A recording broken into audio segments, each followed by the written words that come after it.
Hey bitches, welcome to episode 14 of Roll for Girl Dinner, where we let the dice answer the age-old question, what should we have for dinner?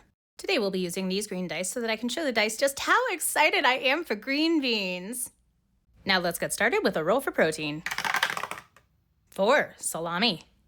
Today I've got this sopressata style salami. It's slightly drier than traditional salami, and it is a great start for the day. Next up, let's roll for some cheese. 4, Gruyere. This is tragic. Oh wait, we're good. I have more. This Dietz & Watson Gruyere is a staple in my fridge, so we'll never run out. And now let's roll for some vegetables. That's a 2 for celery and a 4 for bell pepper. Very funny, dice. Very funny. I know a lot of you are out there cheering that it's not green beans, but it's celery. That's so much worse. Jake, come get your celery. No? Well, on to the carrier roll. 2, cucumber. You know, this plate is really starting to look like how many ways can the dice hydrate Kendra? But now it's time to add some Razzle Dazzle. That's a 1 for no razzle or dazzle and a 2 for dill pickle spears. You know that these dill pickle spears have to be Grillo's pickles because 1, they're crazy on Maine, and 2, these are delicious. Just look at all of this dill when you open this container. Exquisite. So we'll just put a couple of these on the plate and no, I want one more. Last up, let's roll for some sauce.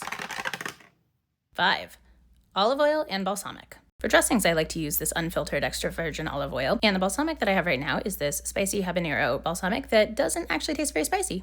Now, this is all kind of giving salad, but I'm leaving out the extra pickle, because I want to.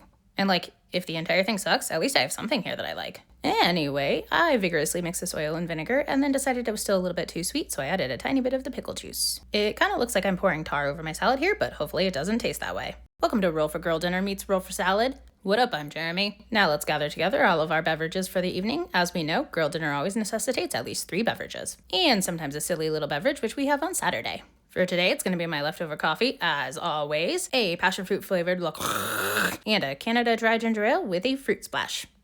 Like me. Now please excuse me for a moment while I tend to a caffeine emergency.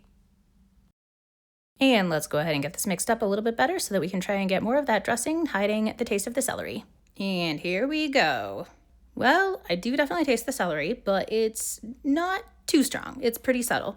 It's just enough to know that it's there, but it's not overwhelming. I think this is the kind of meal that I could use to learn to like celery, because besides that, this is actually really good. It's just a very refreshing kind of summer salad.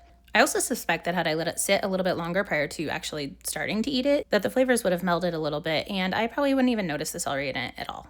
Oddly, even though some of the cucumbers were cut up and put in the salad, the redundant cucumber as a carrier actually works really well. I like the double crunch. And I'm really glad that I left one pickle out because, you just like a pickle. Though, I also have to say that chopping up the pickle and putting it in the salad worked really well too. All in all, I have to say that this one is a bit of a surprise. I expected to be let down by it, and I'm not. It's pretty darn good. Though, it's nothing mind-blowing, so I think that this one is going to get an 8 from me. Will I make it again? Absolutely. It could use a few adjustments, but nothing major. This is my meal. I call this girl dinner. Girl dinner.